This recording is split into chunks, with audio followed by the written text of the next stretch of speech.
নমস্কার, কেমন আছো তোমরা সবাই? আমার ছোট্ট সংসারের একটি ব্লগে তোমাদের সবাইকে স্বাগত জানাই।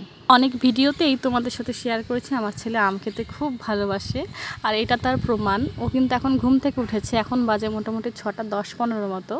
আর আমি বলি না, আমার মায়ের সকাল সকাল উঠে স্নান ধ্যান হয়ে যায়, তো সকাল সকাল উঠে মা স্নান ধ্যান করে নিয়েছে। ঘুম থেকে উঠতেই বলে দিকি দিদুন প্রসাদ দিয়ে যাও, তো মা ওকে আমটা দিয়েছে, আর মা এখন আম প্রসাদই দিচ্ছে, যেহেতু আমার ছেলে খেতে ভালোবাসে।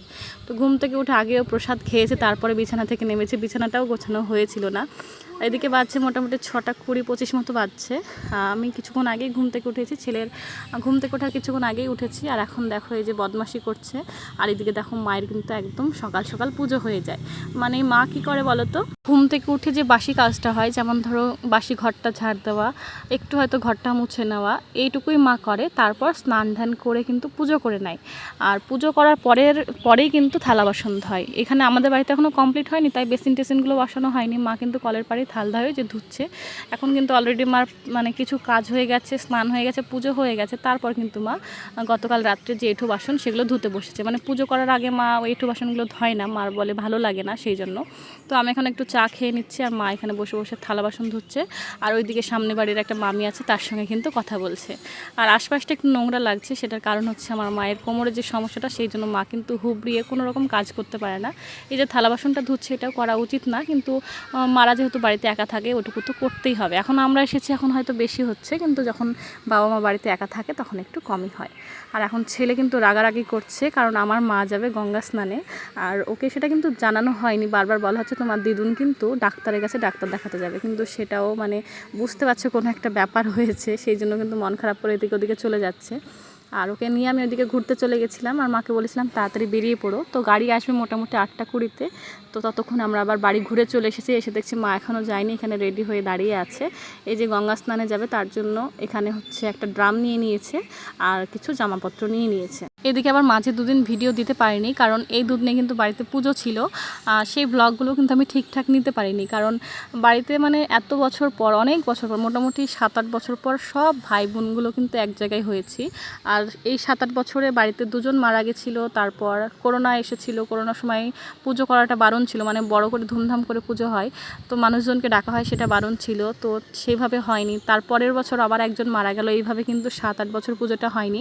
এত বছর পর পুজো হয়েছে, আর বাড়িতে সবাই যে যেখানে ছিল, মানে যারা ছেলেরা আর কি, বাড়ির ছেলেরা, তারা তো কোনো না কোনো কাজে যুক্ত, তারা বাড়ির বাইরে থাকে, তাদের বউরা বাড়ির বাইরে থাকে। তো সবাই একসঙ্গে আমরা এসেছি, আমার দিদি এসেছে, আমি নিজে এসেছি। আর স্কুলের ছুটিটা এমন টাইমে পড়েছে যে বাড়ির পুজোটা এবার দেখতে পেলাম। আর সবাই মানে কোনো ভাই বোন বাদ নেই আসতে, সবাই আমরা আসতে পেরেছি। একদিনের জন্য হলেও কেউ না কেউ এসেছে, একদিনের জন্য হলেও থেকেছে। তো মায়ের দিকে চলে যাওয়ার পরে কিট্টু কিন্তু জানে না, মা মানে ঘুরতেই গেছে, গঙ্গা স্নানে গেছে। কিট্টুকে বলা হয়েছে যে মা ইঞ্জেকশন দিতে গেছে, তো মানে কান্নাকাটি করছিল অনেকক্ষণ, তাই বাবা বললো যে থাম, আমি ওকে নিয়ে যাচ্ছি।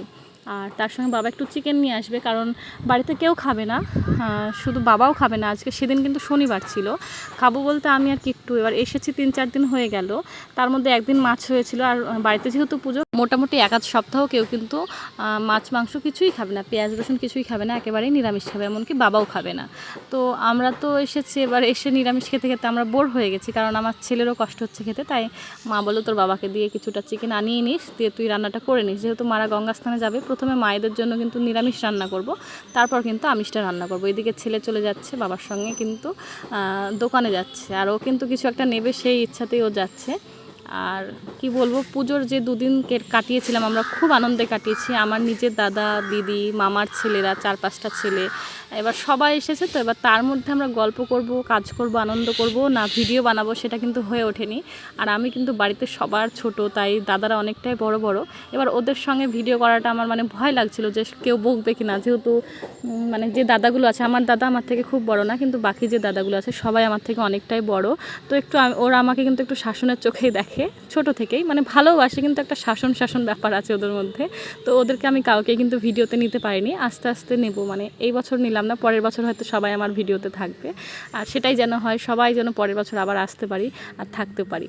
তো যাই হোক, অনেক আনন্দে কাটিয়েছি দিনগুলো। আর তার মাঝে এই যে আজকে মারা গঙ্গা স্নানে গেল, তার একদিন পরে মানে যেদিন পুজো ছিল সোমবারের দিন, সেই দিন কিন্তু আমরা গঙ্গা স্নানে গেছিলাম। আমরা সব ভাই বোনেরা মিলে একসঙ্গে গঙ্গা স্নানে গেছিলাম, আমি, আমার ছেলে, আমার দাদা বৌদি, তাদের মেয়ে, তারপর আমার একটা দাদা আর একটা দাদা, এরকমভাবে কিন্তু সবাই গেছিলাম আর খুব আনন্দ করেছিলাম। তোমাদের সঙ্গে ভিডিও ক্লিপগুলো মানে শেয়ার করতে পারলাম না, কারণ আমি ভিডিও করার কথা আমার মাথায়ও ছিল না, আর আমার ভয় লাগে দাদাদের সঙ্গে ভিডিও করতে।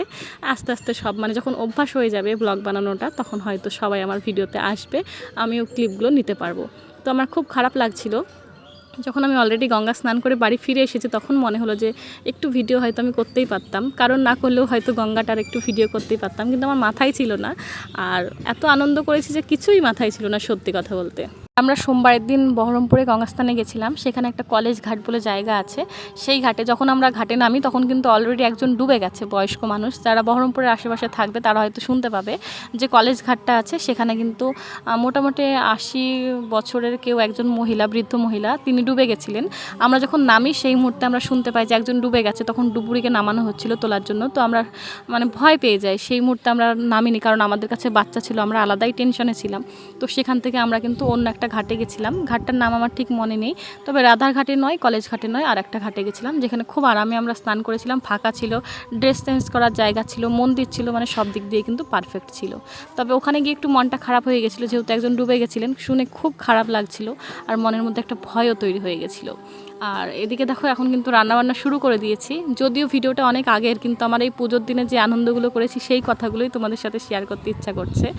আর তোমরা কে কে আমার ভিডিও মানে মিস করেছো কমেন্ট করে কিন্তু অবশ্যই জানাবে।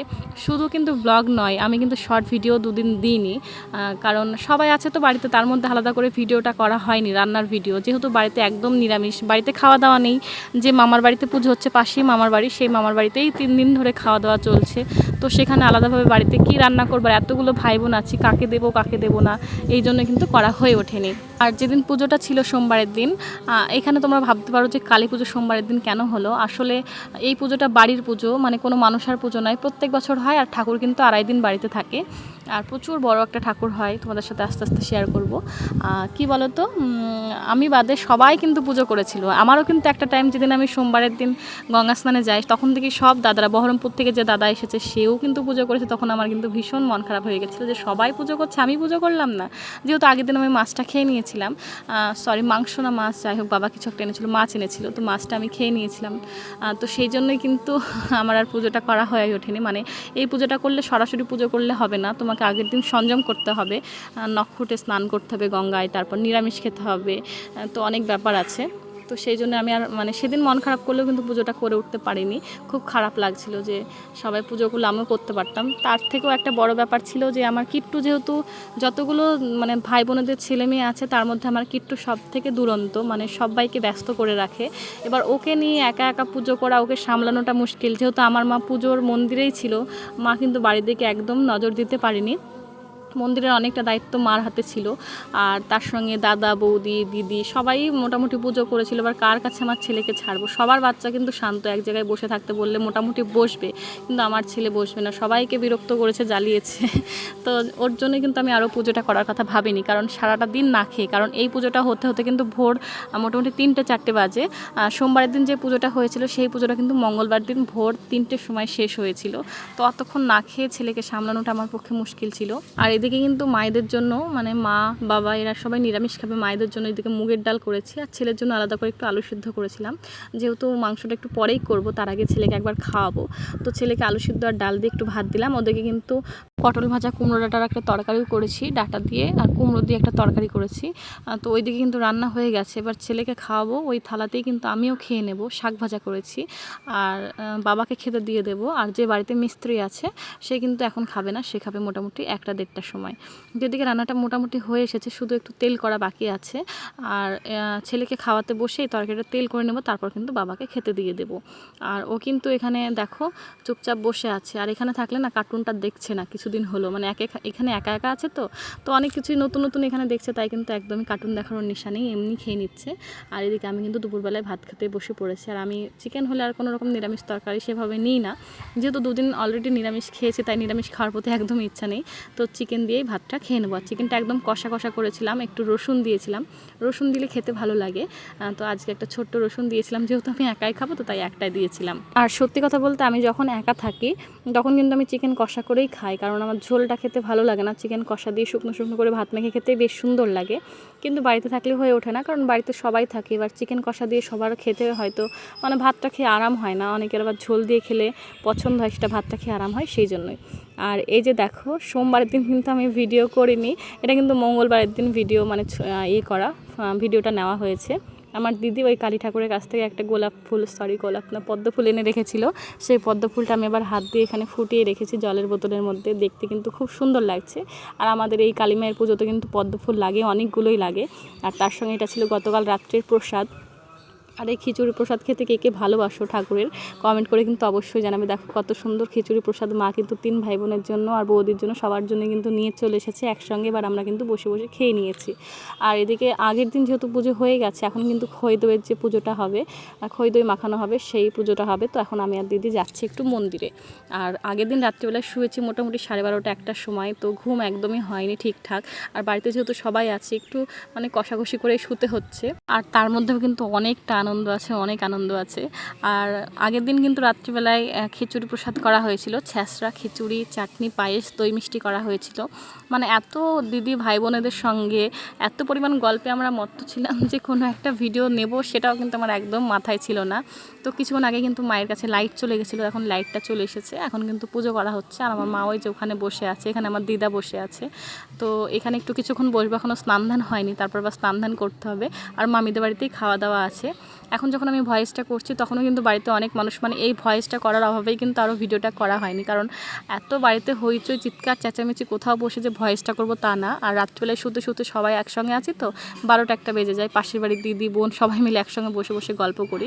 আর এদিকে দেখো ঢাক বাজানো হবে আর কাসর বাজানো হবে, আর যখন মানে এখন আরতি হবে। আর যে ঠাকুরমশাই সে কিন্তু অনেকটা দূরে বাড়ি, মোটামুটি 2-3 ঘন্টার রাস্তা তার বাসে যেতে। তো উনি কিন্তু বাড়িতেই ছিলেন, যেহেতু আগের দিন রাত্রি মোটামুটি 3টে অবধি পুজো হয়েছে, আবার এখন মোটামুটি 9টা থেকে পুজো স্টার্ট হয়ে গেছে। তো উনি কিন্তু বাড়িতেই ছিলেন। মায়ের পুজোর ভিডিওটা তোমাদের সাথে তো শেয়ার করতে পারিনি, তবে চেষ্টা করব মায়ের বিসর্জনের ভিডিওটা তোমাদের সাথে শেয়ার করার। মানে কি বলো তো, আমার মনেই থাকছে না, সবার মধ্যে থাকছে তো সেই জন্য।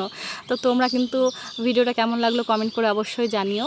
আর কে কে আমার ভিডিও মিস করেছে অবশ্যই কিন্তু কমেন্ট করো, আর কার কার নাম নিতে হবে তারাও কিন্তু কমেন্ট করে দিও। আর এরপর থেকে কিন্তু ব্লগ ডেইলি দেওয়ার চেষ্টা করব। আর এরপরে কিন্তু আমাকে আবার শ্বশুরবাড়িও ফিরতে হবে, তো মনটা একটু খারাপ কোথাও না কোথাও। আর তার সঙ্গে ছেলেরও মনটা খারাপ, কারণ এখানে এতগুলো বাচ্চা পেয়েছে, সবাইকে পেয়েছে না, ওর ওখানে একা একা গিয়ে মানে ওকে যদি কেউ বলছে যে ওই বাড়ি যেতে হবে তাহলেই কিন্তু কান্না করতে লাগছে। তো চলো ভিডিওটা আজকে এখানেই শেষ করছি।